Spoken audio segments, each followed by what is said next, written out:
Akkam jirtan dhaggeeffattootaa fi hordoftoota fayyaaniifudha. Nagaa keessan yaadaa fi deeggarsa isin gara inboksiitis ta'ee gara garaatiin nu ergaa jirtaniif guddaa galatoomaa isiniin jenna. Kanaan boodas gaafis qabdan akkasumas viidiyoo mata duree irratti nu qophaa'uu qabda jettan gara inboksiitis ta'ee gara bilbila keenyatiin nu erguu dandeessu. Yeroo hundumaa waan nu wajjin taataniif guddaa isin galateeffanna. Nus haga dandeenyuun hin tasin barbaachisu waa'ee fayyaa irratti beekuu qabdu jennee fi gaafii keessaniif deebii isiniif kennuuf ni yaalla. Isin hordofuu fi beekii keenya sheer godhuu fi namoota biraatis akka gahu hin dagatina. Egaa akkuma kanaan duraatis har'a mata duree tokko qabannee isin dhiyaannee jirra.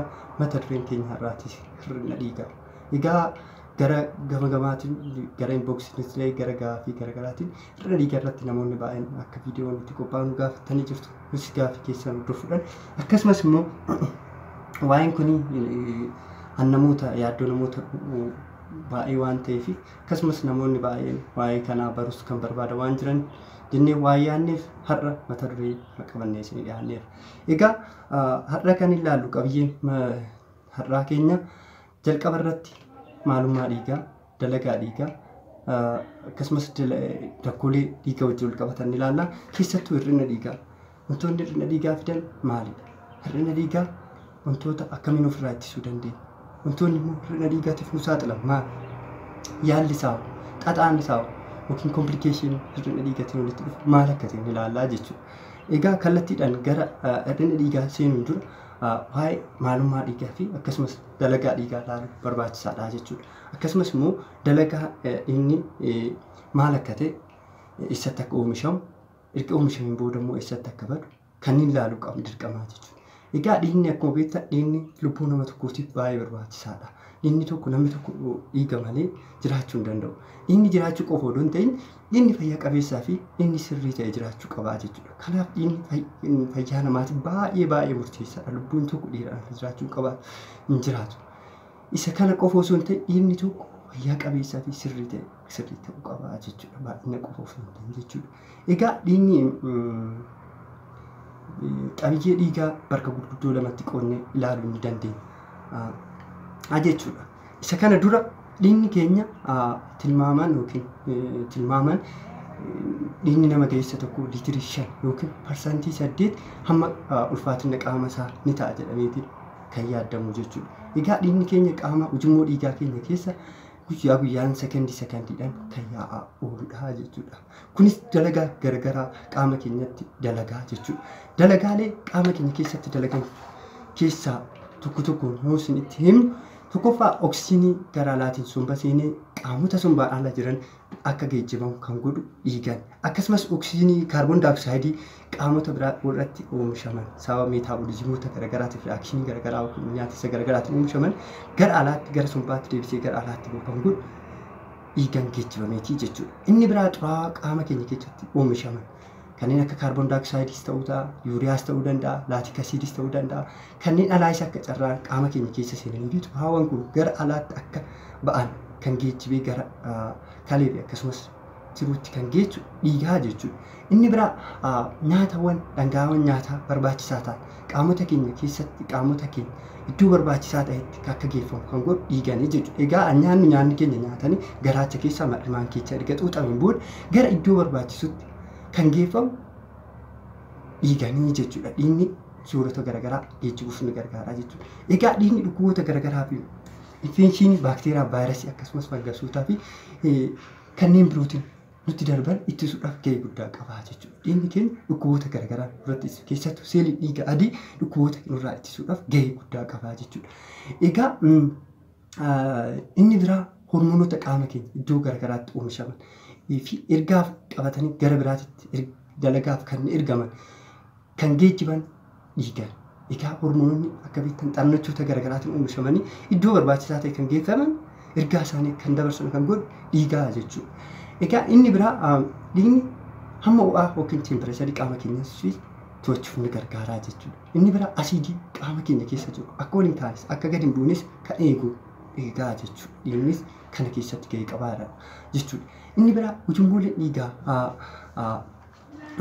dhiigaa sababa garagaraatiin miidhamanii dhiigni gar malee akka hin baane kan godhu dhiigaa jechuudha. Dhiigni mataasaa dhiigni garmalee ala kan pilaatileetiin keessatti gahee guddaa qaba jechuudha. Dhiigni keenya garmalee kan inni gochuudhaaf jechuudha. Egaa kana jennee gara qabiyyee dhiigaatti deemnaa jechuudha. Qabiyyee dhiigaa gosa gurguddoo lamatti qooduu ilaallaa jechuudha. Innis pilaazmaa fi seelota dhiigaa jennee bakka lamatti qooduu hin dandeenye. Pilaazmaa jechuun isa dhangala'aa ta'ee fi albuudota bishaan, pirootiinii, aantiboodii, hormoonii, sukkaara, faatii, viitaaminii fi kanneen biroo kan of keessaa qabudha jechuudha. Egaa pilaazmaan parsantii 90 ol bishaanidha jechuudha. Halluun isaa yeroo baay'ee gara keellootti kan siqatudha jechuudha. Gara seelota dhiigaatti yoo deemne seelota dhiigaas gosa gurguddoo sadiitti qoodnee ilaaluu ni dandeenya. Innis seelii dhiigaa adii dalagaa infekshinii fi akkasumas dhukkuboota garaagaraa fi sirna fayyiinsa madaa yookiin qaamni keenya miidhaan keessatti qooda guddaa kan qabu kanaa jechuudha dalagaan isaa. Egaa inni biraa pilaatileetii yookiin tiromboosaayitii isa jedhamu sun seelii qaama keenyaa keessaa isa xiqqoo taate kan ta'u yoo taatu dalagaan ishii pilaatileetiis dhiigni qaama keenyaa gara alaatti ujummoon yoo miidhaman akka alaatti garmalee akka dhiigni fi hir'ina dhiigaaf akka saaxilamnu gochuudhaaf ijituudhaan iddoo ujummoo dhiigaa miidhamanitti iddoo sanitti dhaqee ijituudhaan akka dhiigni gara alaatti garmalee hin facaane gochuudha jechuudha. Egaa seelii inni sadaffaan seelii dhiigaa diimaati. Seelii dhiigaa diimaa sirriitti ilaallaa jechuudha. Waan hunduma isaatu jechuudha. Egaa kana duraan utuun jedhin dura dhiigni qaama keenyaa kan oomishamu parsantiin caalaa seeliin dhiigaa diimaa dhuka yookiin yeroo garaagaraa kan jedhamuu danda'a. Lafee keessatti jechuudha yookiin boomaarroo jechuudha. Dhugni lafee kun gosa lama qaba. Inni tokko keelloo kan ta'ee fi inni tokko diimaadha. Isa keelloo sun coomaan kan guutame yoo ta'u inni diimaa kun seeliiwwan dhiigaa oomishuudhaaf kan nu gargaarudha jechuudha. Egaa seeliin dhiiga keenyaa kan oomishamu eessatti? Dhuka lafee keessatti jechuudha. Dhuka lafee keessatti kan oomishamudha jechuudha. Egaa dalagaan seelii dhiiga diimaa oksijiinii gara sombarraa fuudhee gara qaamota birootti geessuu fi akkasumas kaarboon daayoksaaydii qaamota biroo biraa gara sombaatti geessuun gara alaatti akka bahu gochuudha jechuudha. Egaa dhiigni tokko erga lafee keessatti yookiin dhuka lafee keessatti oomishamee guyyaa 120 kan turudha jechuudha. Dhiiga keenya keessa guyyaa 120 naanna'een booda sanaan booda rajuu yookiin ispiliinii fi parsantiin 90 ol kan akka dhiiga keessa erga umriin isaa ga'ee erga dulloomeen booda akka badu ta'a jechuudha. Parsantiin 90 ol rajuudhaan darbees tiruun keenyas akka dhiigni dulloome dhiiga badan kan godhane jechuudha. Egaa asirratti wanti beekuu qabdan dhiigni keenya yeroo badu yookiin dhiigni dulloomee yoo gara dulloomee gara du'ee deemu kan qaamni keenya yookiin ispiliinii yookiin rajoon nu jennu kun wantoota qaama keessatti argaman kaan irra deebinee akka fayyadamnu godhee kaan immoo gara xannachoota ujummoolee hadhooftuutiin gara alaatti kan ba'an ta'a jechuudha. Egaa qabiyyee oomisha kana jennee qabiyyee isaatti seena qabiyyee maal of keessaa qaba. Egaa seeliin dhiiga diimaa akkuma beektan himoogiloobiinii wanta jedhamu of keessaa qaba jechuudha. Himoogiloobiiniin kunis oksijiinii fi akkasumas kaarboon daayoksiidii geejjibuuf kan baatudha. Gara garaagaraa keessatti kan deddeebi'u qaba. Seelii tokko yookiin ujummoolee dhiigaa keenya keessa akka deddeebi'an kan godhu sababa himoogiloobiiniin kun jedhuudhaan jechuudha. Himoogiloobiiniin kunis kutaa lama kan qabudha. Inni tokko him kan jedhu himoogiloobiin kan jedhu himoogiloobiinii kan jedhu keessa inni jalqaba himi inni lammaffaa immoo giloobiinii jechuudha.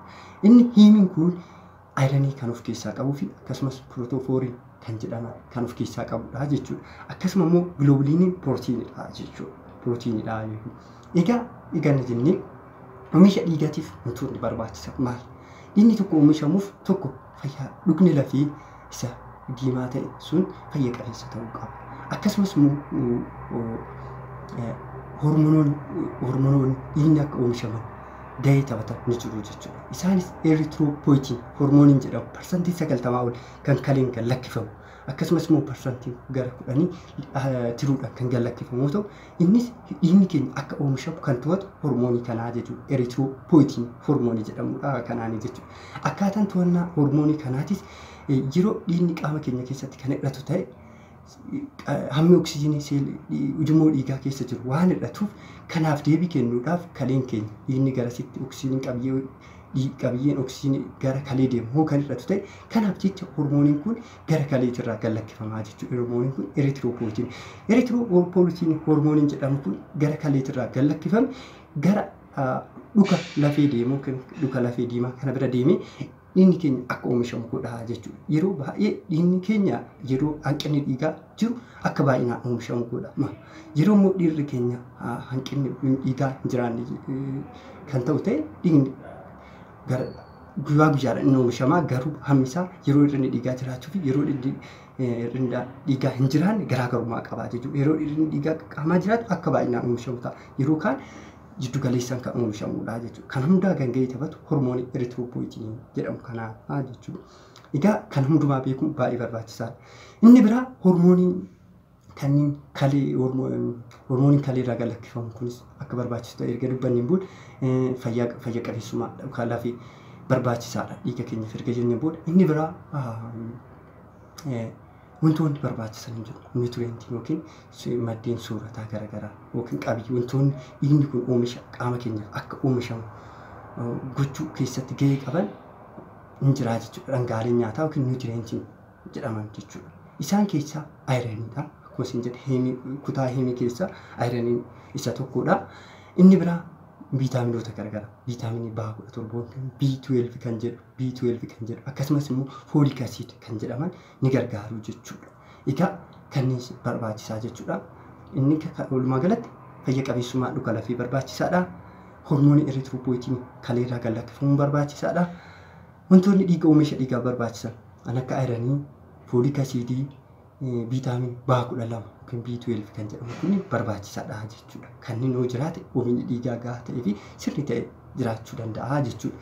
Egaa erga kana jenneen booda asirratti wanti beekuu qabdan dhiigni keenya umriin isaa erga ga'ee rajoodhaan balleeffame erga jenneen booda rajoon keenya yookiin parsantiin caalaa rajoodhaan kan badudha. Inni biraa tiruudhaan yeroo umriin dhiigaa guyyaa 120 dhiiga keenya keessaa marsaa dhiigaa keessaa kan badu yoo ta'u kanneen akka pirootiinii fi ayiranii qaama keenya keessatti hafuudhaan irra deebiidhaan akka fayyadamu ta'a jechuudha. Qaamni keenya irra deebi'ee fayyadama kaawwan jechuudha.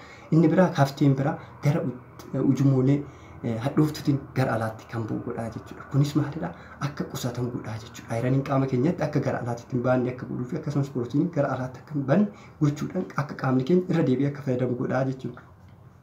Egaa waa'ee dhiigaa irratti kana eegasiin jenne egaa boci dhiigaa seelii diimaa battiidha. Kunis sawa garaa qaba yookiin diisk sheeppii kun moo baayikoonkeef afaan ingiliffaatiin isa jedhamu kanaa jechuudha. Kunis inni boci isaa isa sirrii isa kanaa jechuudha. Diiskii yookiin battee yookiin baayikoonkeef kan jedhamu kanaadha jechuudha. Egaa inni boci isaa kana qabachuuf waan barbaachiseef tokko ujummoolee dhiigaa keessaa akka salphaatti akka deemu akka gargaaruu fi akkasumas immoo oksijiinii bal'inni arfii seeraan yookiin bal'inni membreenii seelii dhiigaa bal'aa ta'e akkasuma oksijiinii gahaa baatee akka deemuuf akka isa gargaaruuf boci isaa kun murteessaadha jechuudha. Egaa waa'ee dhiigaa irratti kana jennee namni tokko akkuma kanaan dura fayyaa qabee ta'ee jiraachuudhaaf seeliin dhiigaa diimaa baay'inaanis ta'ee fayyaa qabeessummaan isaa murteessaadha jechuudha. Bocni isaatis murteessaadha jechuudha. Baay'ina qofaa miti jechuudha. Kasaa egaa kana jenne qabiyyeen immoo himogiloobiinii jedhamu kan dhiiga keessatti argamu kun murteessaadha jechuudha. Qabiyyeen seeliin dhiiga diimaa dibaachuu danda'e qofa gahaa osoo hin taane himogiloobiiniin gahaa fi sirrii ta'e jiraachuu qaba jechuudha. Himogiloobiinii sirrii fi gahaa hin taane yoo kan hin jiraanne ta'e baay'inni seelii dhiiga diimaa jiraatus dalagaa isaa sirnaan dalaguu hin danda'u jechuudha. Kanaaf himogiloobiiniin sirrii ta'e akkasumas bocni seelii diimaa sirrii ta'e jiraachuu qaba jechuudha. Egaa akkana isiniin jenne gara kallattiidhaan gara hir'ina dhiigaatti deemna jechuudha. Egaa hir'ina dhiigaa akkuma jedhamu yeroo baay'ee jechi kun hir'ina dhiigaa kanatti ilaallu hir'ina dhiigaa seelii hundumaa maraatu kan agarsiisu waan ta'u kan fakkaatu yoo ta'u garuu nu kan fayyadamnu hir'ina dhiigaa hir'ina seelii dhiiga diimaa qaama keenyatti jechuudha. Hir'inni dhiigaa jechuun akka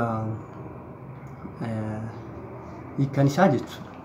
qaamni tokko namni tokko baay'ina dhiigaa isa barbaachisu umurii isaatiifis ta'e saala isaatiif barbaachisu gadi yoo kan qabaatu ta'e hir'ina dhiigaa jedhama jechuudha. Siilii dhiiga diimaa hanga barbaachisu gadi yoo kan qabaatu ta'e hir'ina dhiigaa jedhama jechuudha.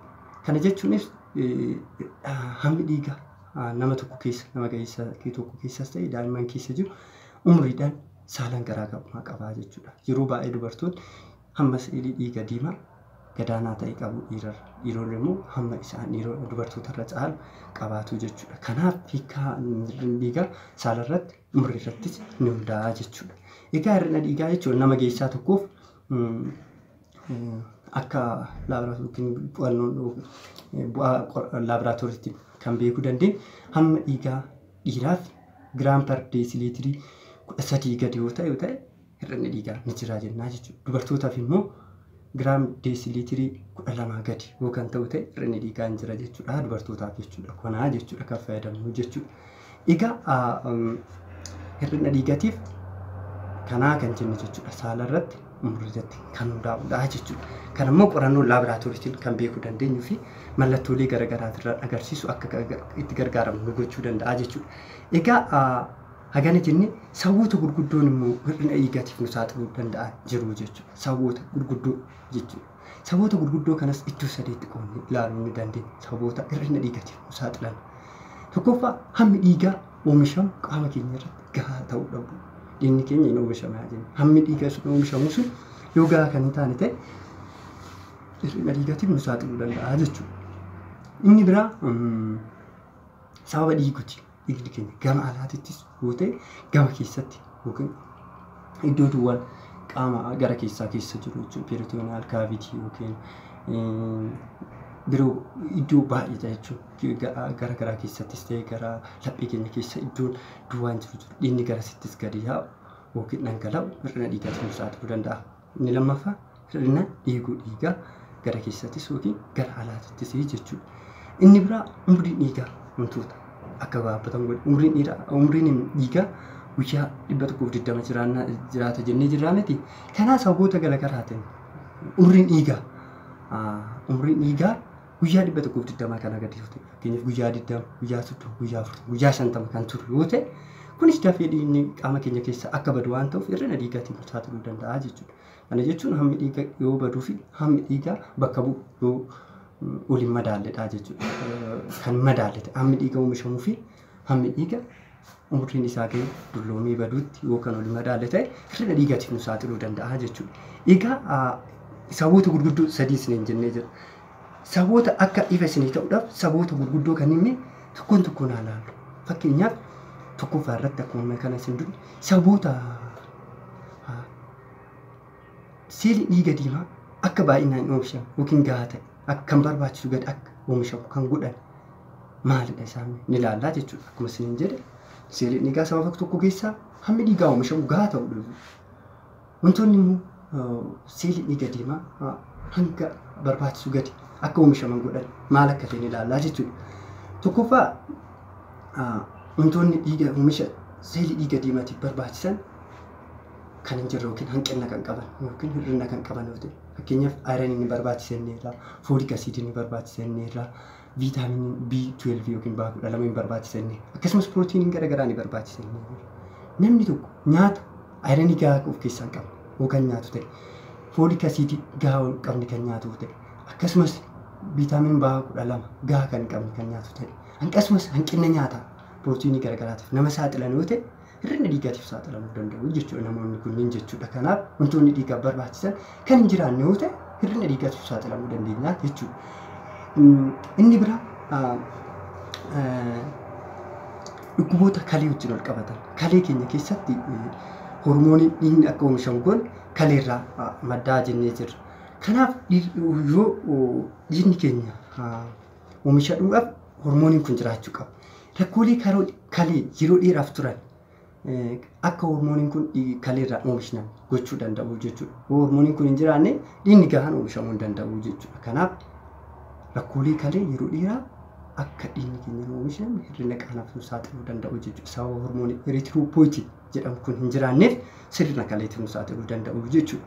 Inni biraa dhukkuboota garaagaraa yeroo dheeraaf turuu danda'a yookiin chronic disease afaan Ingiliffaatiin jedhamu jechuudha. Fi akkasumas infekshinii garaagaraa kanneen akka TB namoonni baay'ee yeroo dheeraaf dhukkubsatan hir'inni dhiigaa isaan mudachuu danda'a jechuudha. Kunis oomishni dhiigaa akka hin jiraanne waan godhaniif kunis ayiraniin qaama keenya keessa jiru sirnaan akka fayyadamne waan godhaniif hir'inni dhiigaa jiraachuu danda'a jechuudha. Kun sababa isaa qabaachuu ayiraniin qaama keenya keessa jiru bootaa kuufamee akka sirnaan iddoo guutamee bootaa biraatitti iddoo biraatitti akka hin deemne faayidaa sirriif akka hin oolle gochuu danda'u jechuudha.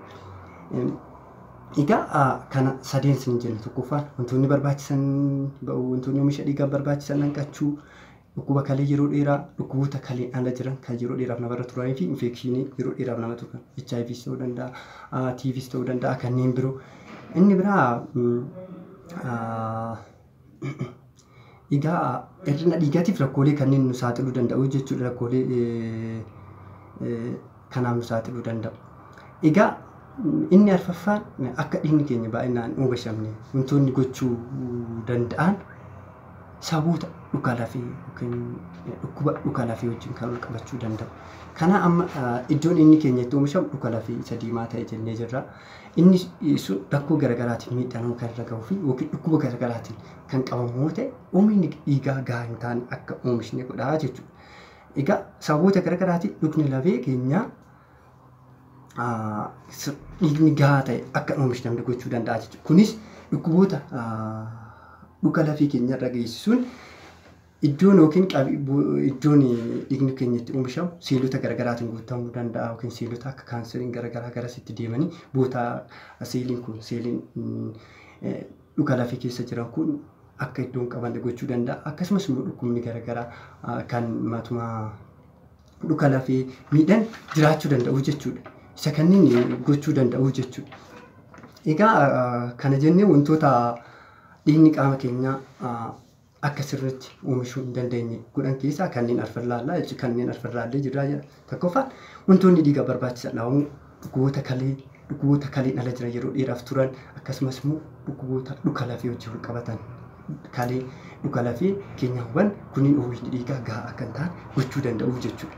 Inni biraa lammaffaa sababa guddaa lammaffaa keessatti kan deemnu ta'e sababa lammaffaa keessatti dhiiguu dhiigaa qaamni keenya yeroo dheeraafis ta'e yeroo xiqqoodhaaf kan eeguu ta'e yookiin fakkeenyaaf balaa xiqqaadhaan dhiigni keenya gara alaatti ujummoollee dhiigarra miidhagan keessattuu ujummoollee dhiigaa guddaa ta'an yookaan miidhaman ta'e dhiigni keenya yeroo gabaabaa keessatti gara alaatti bahuudhaan hir'ina dhiigaatiin nu saaxiluu danda'a. Kunis yeroo tokko lubbuu namoota balaa garaagaraatiif saaxilamanii fi lubbuun akka darbu kan godhu keessaa sababni guddaan isaa kanaa jechuudha. Hir'ina dhiigaa yeroo gabaabaa keessatti jechuudha. Yoo namni tokko balaa irra ga'e dhiigni isaa garmalee kan yaadu ta'e hir'ina dhiigaaf waan saaxilamuuf wantoonni oksijiinii qaama keenyaa geejjiba waan hin jirreef lubbuu namaatiif akka darbuuf sababa guddaa kanaa jechuudha. Sababa yeroo balaan kan nurra ga'e hir'ina dhiigaa yeroo dhiyoo keessatti garmalee kan dhiigu ta'e. Inni biraa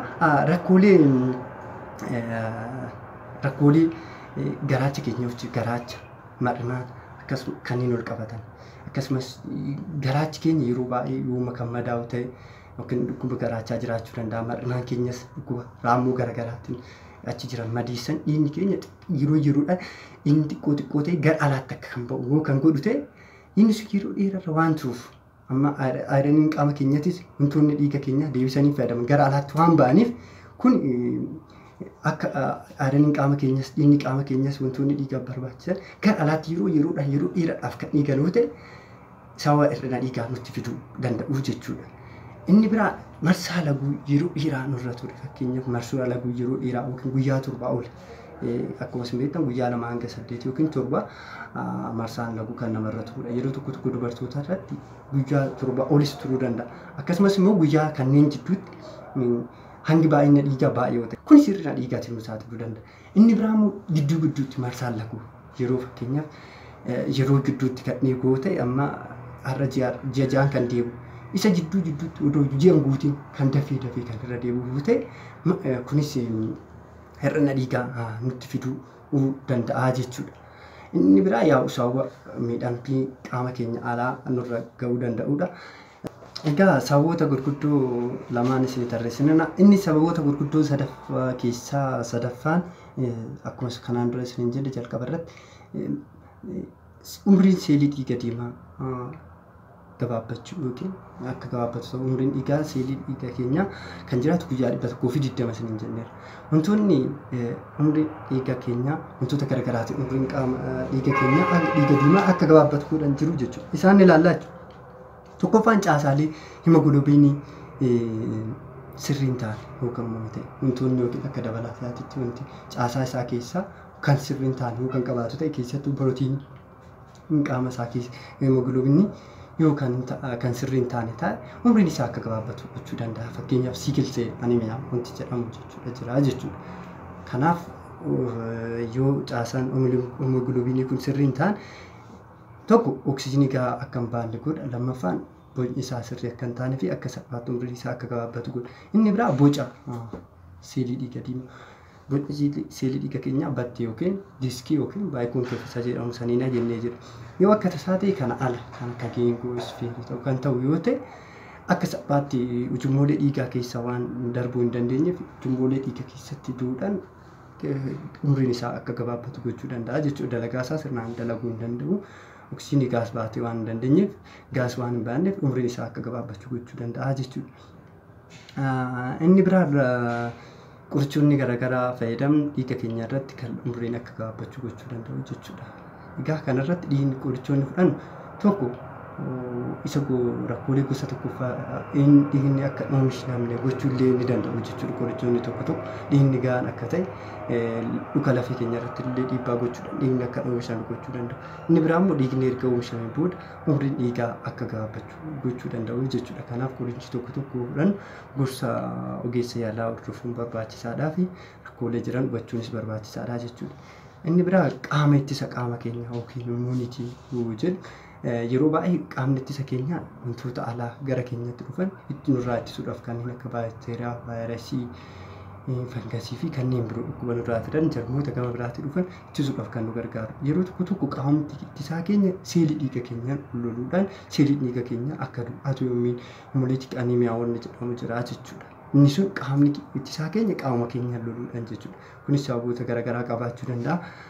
Inni biraa infekshinoota garaagaraa, infekshiniin garaagaraatiif hir'ina dhiigaatiif nu saaxiluu danda'a. Fakkeenyaaf yoo fudhanne dhukkubni busaa seelii dhiiga diimaa keenyaa keessatti waan holoruuf achi keessa waan jiraatuuf umriin seelii dhiiga diimaa keenyaa akka gabaabbatu gochuu danda'a jechuudha.